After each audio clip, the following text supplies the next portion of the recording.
My parents never explained why we had to play the game of silence. My parents never explained why we had to play the game of silence. All I knew was that every night at exactly 10 p.m., we would sit in the living room completely still, our lips sealed tight. Dad would set the kitchen timer, and that's when the game would officially begin.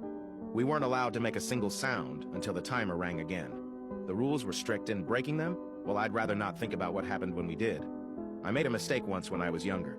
It was just a cough. One small, innocent cough. But the moment the sound escaped my lips, I felt it. A sudden icy brush against my skin, like something sharp and cold dragging across my shoulder.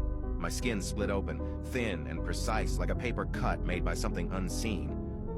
Even as a child, I knew that if I screamed, if I made even the slightest noise, I wouldn't survive the night.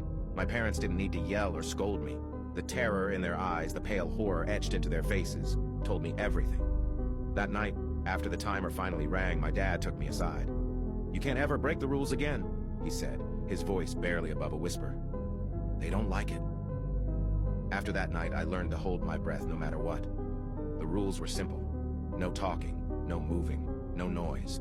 I never understood why. There was never any explanation, just the same old ritual.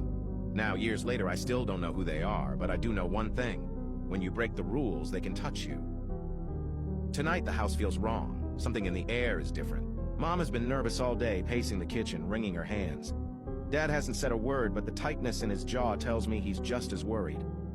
My little sister, Emma, clings to her stuffed rabbit, her eyes darting around the room like she can see something the rest of us can't.